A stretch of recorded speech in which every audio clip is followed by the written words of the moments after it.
اللہ اللہ ہے، معبود ہے، خالق ہے، بے نیاز ہے، وہ کسی سے لیتا نہیں، دیتا ہی ہے، عطا کرتا ہے، طلب نہیں کرتا۔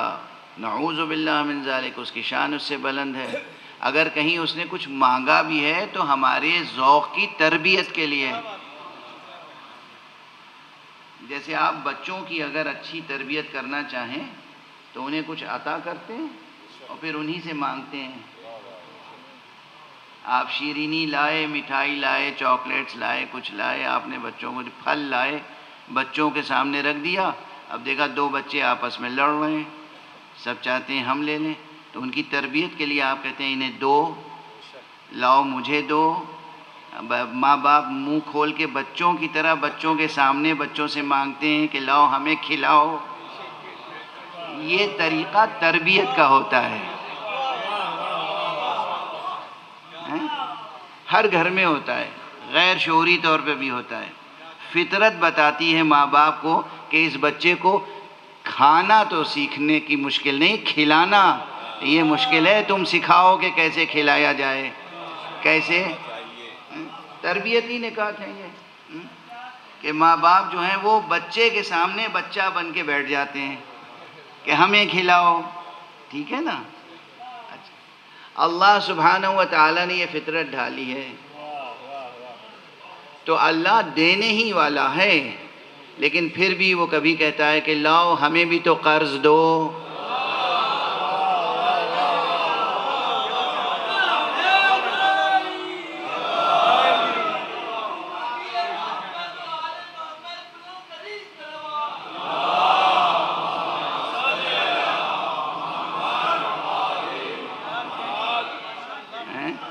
ہے نا، قرآن مجید میں ایک سے زائد مقامات پر ہے، ارے ہمیں بھی قرض حسنہ دے دو۔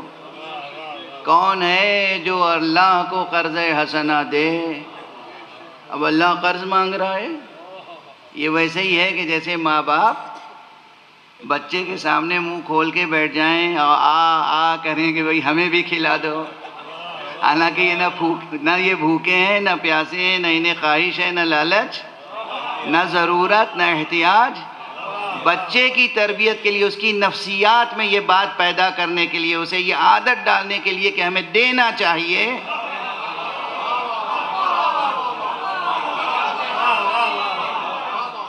وہ اس طریقے سے تربیت کرتے ہیں۔ اور یہ بھی کہیں ٹریننگ لے کے نہیں آتے، فطری طور پر ایسا ہے، ہر پورے مغرب سے مشرق تک، گوری نسل ہو، کالی نسل ہو، زرد نسل ہو، سب میں یہ عادتیں مشترک ہیں، کیونکہ فطرت کا تقاضا ہے، ٹھیک ہے نا۔ اچھا، یہ کیوں ہے؟ اگر واقعاً ہر انسان میں یہ خو موجود ہو، یہ صفت موجود ہو، یہ انداز موجود ہو کہ وہ دوسروں کا حق ادا کرتا رہے، اپنا ہر فریضہ پورا کرتا رہے، تو خدا کی قسم کوئی ایک فرد بھی کائنات میں ایسا نہیں ملے گا جو یہ کہے کہ مجھے میرا حق نہیں ملا۔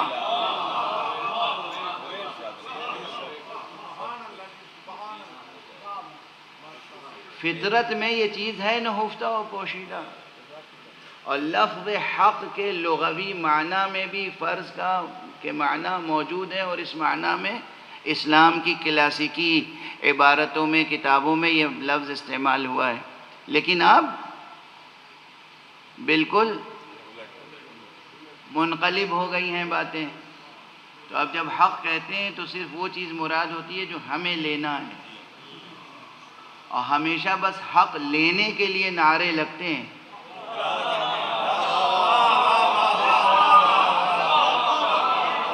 وہ چاہے حقوق نسواں ہوں یا کسی بھی اعتبار سے حقوق ہوں، اور اب تو دنیا اس قدر پست ہو گئی ہے کہ دنیا میں گنہگار گناہ کرنا اپنا حق سمجھتے ہیں، اور حکومتوں اور عدالتوں کے سامنے کھڑے ہو کے کہتے ہیں کہ یہ حق ہے ہمارا، ہمیں ہمارے حق سے محروم نہ کیا جائے۔ کس قدر دنیا کہاں سے کہاں پہنچ گئی ہے، غور فرمائے یہاں مقام عبرت ہے، مقام شرم ہے، یہ انسان کدھر جا رہا ہے؟ گناہ کرتے ہیں، گناہ کو اپنا حق سمجھتے ہیں، اور حق کو عدالتوں اور حکومتوں سے طلب کرتے ہیں، اور دنیا کی بڑی طاقتیں ان کی سرپرستی کرتی ہیں، ان کے لیے فنڈز فراہم ہوتے ہیں۔ اپنے اپنے ملکوں کو ایسے سرپرستوں کی سرپرستی سے آزاد کرائیں۔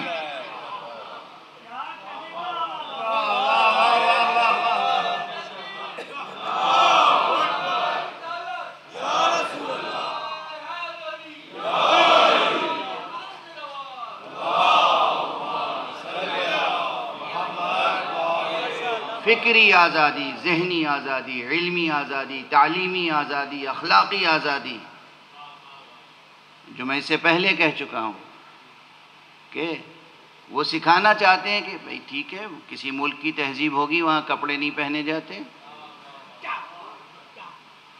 لیکن آپ یہ کیوں چاہتے ہیں کہ ہم اپنے ملک میں بھی یہی رائج کریں؟ یعنی یہ کون سی خواہش ہے؟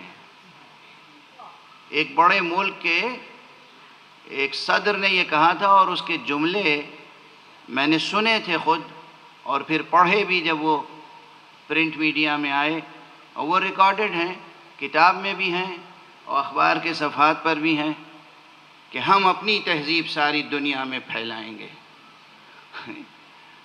آپ کے پاس تو تہذیب نام کی چیز ہے ہی نہیں۔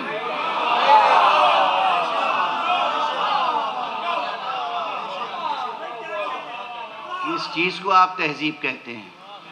تہذیب کس چیز کو کہتے ہیں؟ کس چیز کو تہذیب کہتے ہیں؟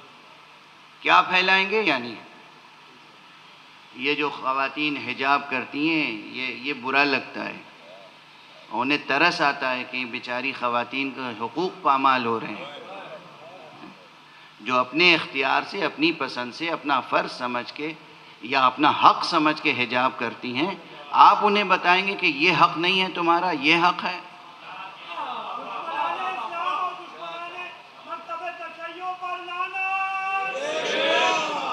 دیکھیے، صرف زبان سے لعنت کے نعرے نہ ادا کیا کیجیے۔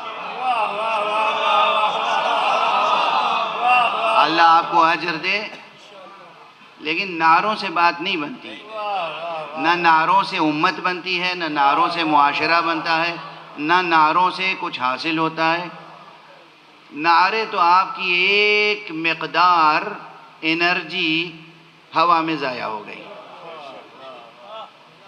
نعرے کی ضرورت جب ہو تو نعرہ لگائیے، اذان دیا کیجیے۔